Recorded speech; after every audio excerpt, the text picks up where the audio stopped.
Salah satu perbincangan yang saya ikuti di seluruh dunia, sistem-sistem pendidikan yang terlibat dalam kesan pandemik ini.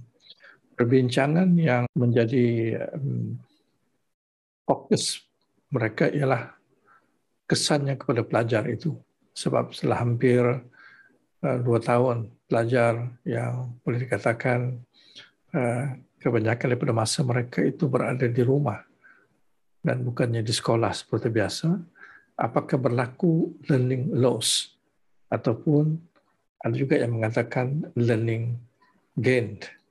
Dan dalam konteks inilah kita lihat banyak cadangan-cadangan yang dicadangkan oleh pakar-pakar pendidikan dan juga pengamal-pengamal pendidikan untuk bersedia apabila nanti keadaan menjadi normal, bagaimana nanti kita ingin memperbaiki ataupun menangani learning loss yang dihadapi oleh pelajar ini.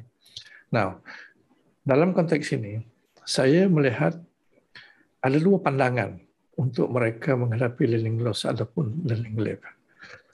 Satu pandangan yang secara langsung melihat learning loss akan kembali kepada mindset yang boleh membawa balik kepada traditional learning yang lalu. Sebab mindset learning loss ini, jika tidak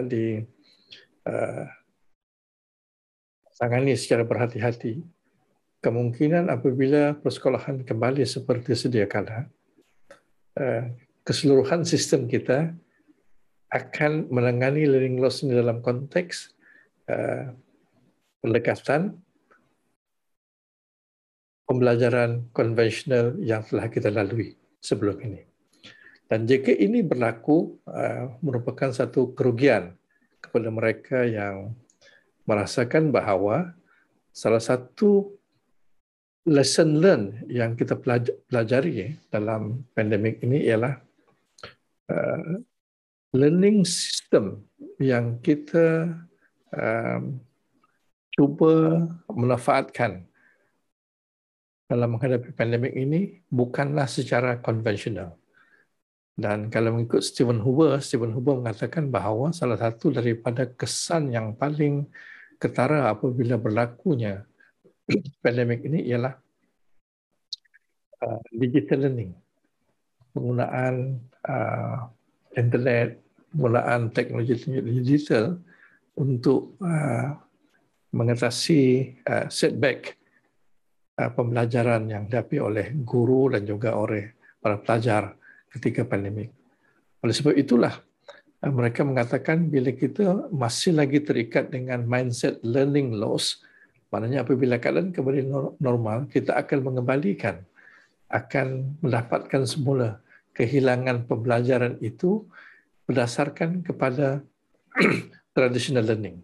Maknanya kita akan cuba melihat bagaimana kita dari segi sukatan pelajaran, dari segi kurikulum yang tidak dapat diikuti oleh pelajar. Bagaimana kita akan melihat nanti dan memberikan mereka pendedahan berkaitan dengan kemahiran berfikir, keterampilan, kompetensi-kompetensi yang mereka tidak perolehi ketika mereka berada dalam keadaan pandemik ataupun out of schooling itu. Dan kemungkinan jika mindset conventional learning ini, dia akan menggunakan cara lama kaedah pengajaran pembelajarannya. Ini yang dikhawatiri oleh mereka yang concern kepada mindset learning loss ini.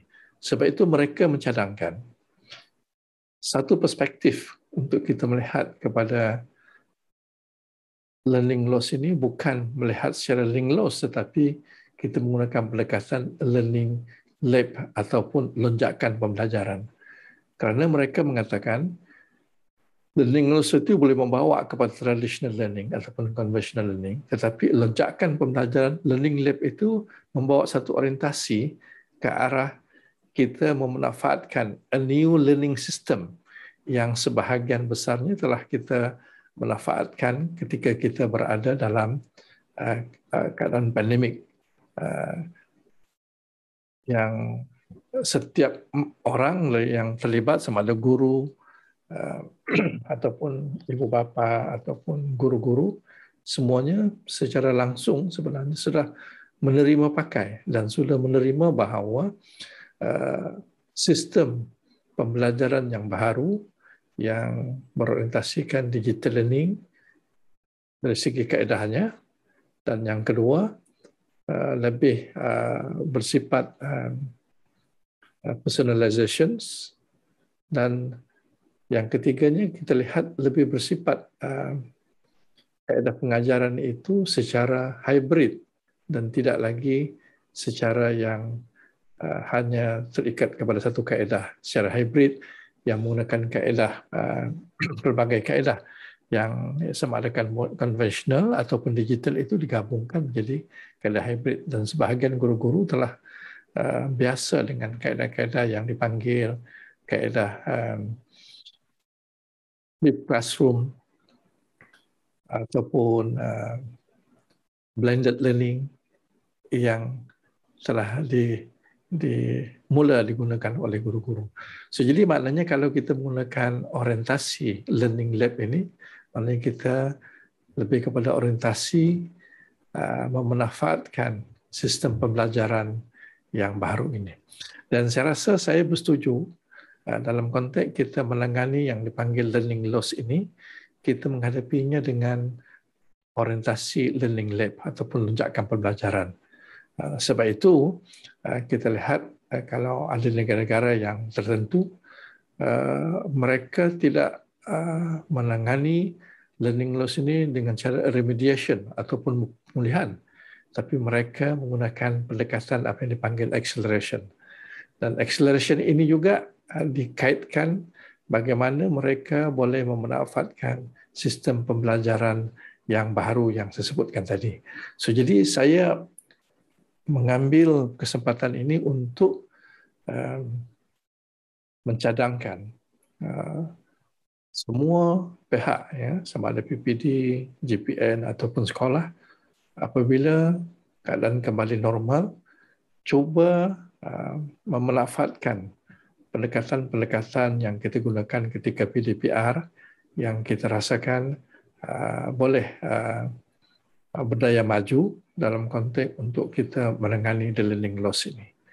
Dan dalam masa yang sama juga, saya tidaklah mencadangkan bahawa kita totally mengabaikan traditional learning yang sebelum ini.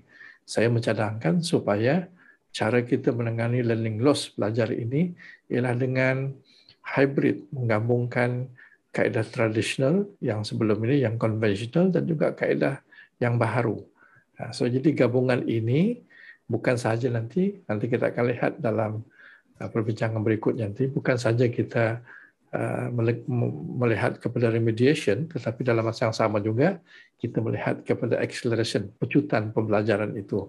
Dalam arti kata yang lain, apabila kita menggunakan perspektif orientasi learning lab ataupun learning lonjakan pembelajaran ini, kita bukan menggunakan pendekatan hitam putih, bukan menggunakan pendekatan sama ada conventional learning ataupun pendekatan new learning, tetapi kita menggabungkan kedua-duanya.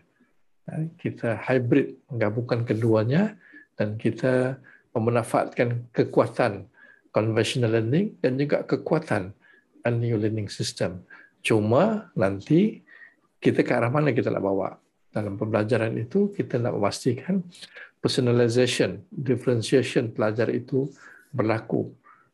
Kaedah bagaimana kita meningkatkan kreativiti pelajar itu, bagaimana kita meningkatkan thinking skill pelajar itu, dan juga bagaimana kita meletakkan responsibility of learning kepada pelajar supaya mereka boleh menguruskan pelajar mereka itu sendiri. Ini merupakan di antara perkara-perkara yang penting apabila kita mengurus dan juga memimpin sekolah kita dalam keadaan selepas pandemik, dalam keadaan normal nanti.